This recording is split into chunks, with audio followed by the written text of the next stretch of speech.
This episode of Marijuana Today Daily is brought to you by our friends over at ease.com, California's top one-stop website for legal marijuana delivery, as well as an option for the same for folks living in the Portland, Oregon area. Good morning, Marijuana Nation. It's Friday, September 13th, 2019, and you're tuned in to episode 797 of Marijuana Today Daily. I'm your host, Shay Gunther, and I'll be walking you through today's marijuana news and headlines. As always, we have a full and busy day of cannabis news in our hands, so let's jump right into it. We start the end of the news week off with this story in the New York Times looking at the practice of police in New York City using the excuse that they smell marijuana as a justification to conduct a search of a person in a traffic stop. As writer Joseph Goldstein has it, simply saying the words, "I smelled an odor of marijuana," has been for many years a virtual blank check for police in conducting warrantless searches, as judges rarely to never push back on these claims in court.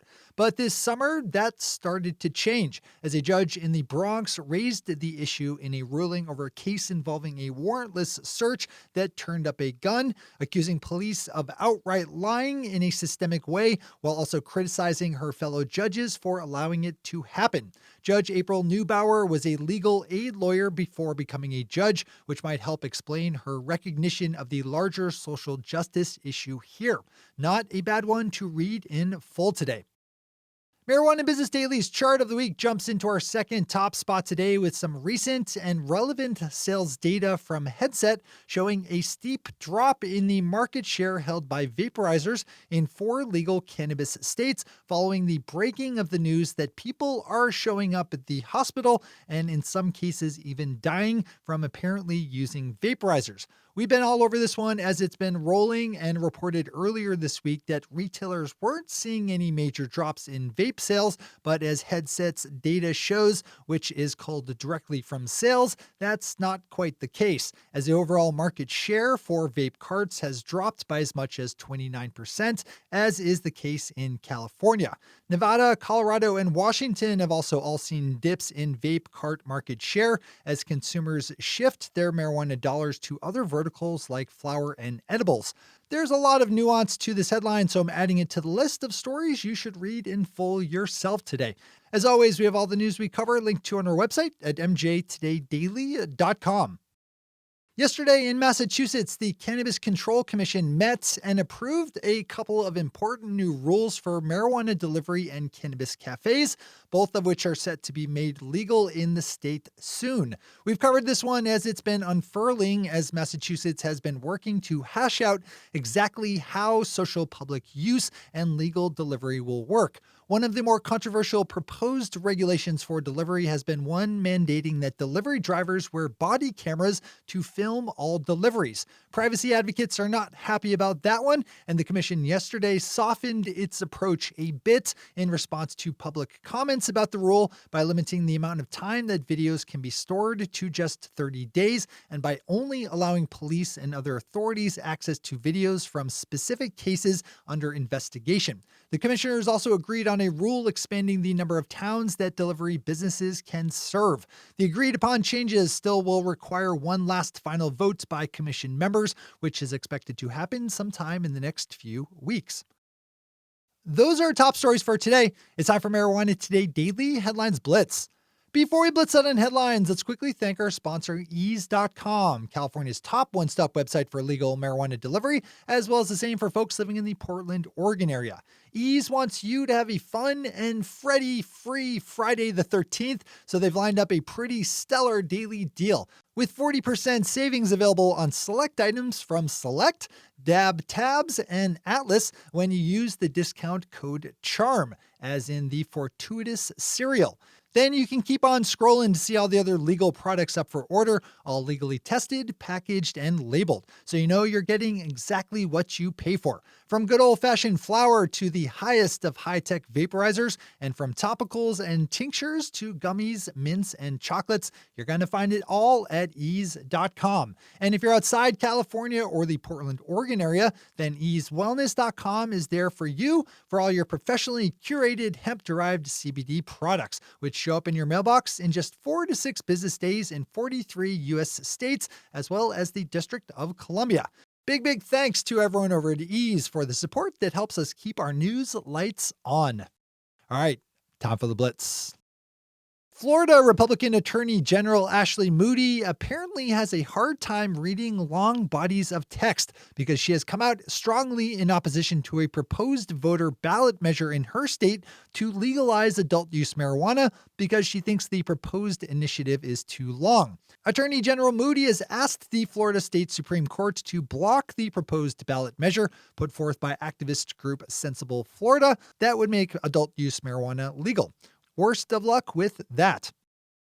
Following up on a storyline we covered earlier this week about a man arrested in January for driving a truckload of industrial hemp through Idaho, we have the company that he was driving for offering to drop a lawsuit it's filed against Idaho officials if they would just give back the hemp seized in the arrest and stop arresting drivers for doing the same in the future. No word back yet on the state's response, besides a statement from police indicating that there is little chance of the stolen hemp being returned. Kimberly Lawson over at Marijuana Moments picked up on a recently published study that finds that legal marijuana is a net positive in drawing in new residents to the state of Colorado. Researchers in Spain and Italy built a computer model to compare the influx of new residents to the state against a hypothetical Colorado where adult use was never legalized. That comparison suggests that in all, around 156,000 people moved to Colorado following adult use legalization in 2016 who would not have otherwise had prohibition been maintained.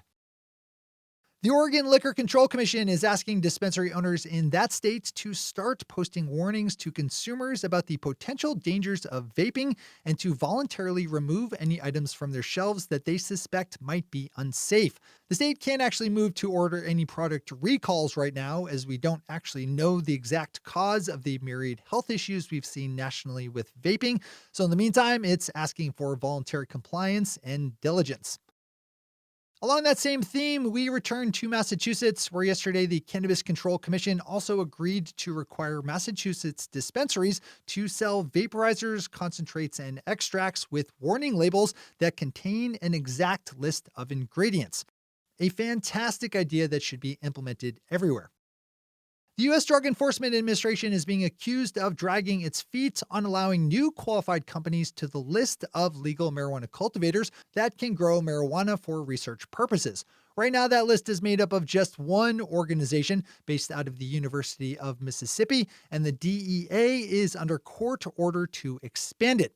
I reported on this one in recent weeks, with the DEA agreeing just ahead of a deadline to move along its application process for those new cultivation spots, but in doing so, said it also needed to develop a new process for applicants given the strong demand. That, of course, will take a lot of time. The Scottsdale Research Institute, a proposed cultivation applicant, isn't buying the DEA's excuse and filed a lawsuit yesterday over the matter.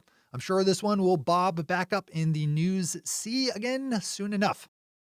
And finally for today, we have another story about Colorado-based marijuana retailer Medicine Man buying up another cannabis company. Medicine Man's 11th acquisition on the year is a $5 million purchase of edibles maker Canyon. The cash in stock deal gives Medicine Man new production capabilities in Canyon's lines of candies, capsules, and infused coffee. It almost wouldn't be a show these days without a Medicine Man acquisition.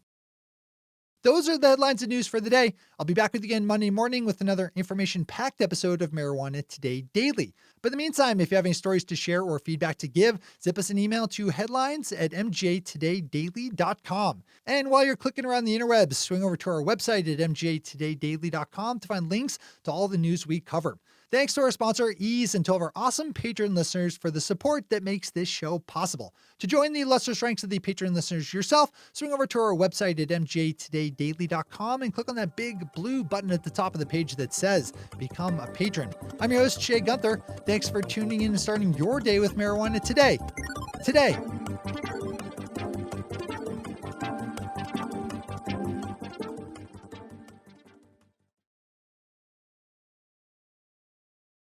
One take, Shay. One take.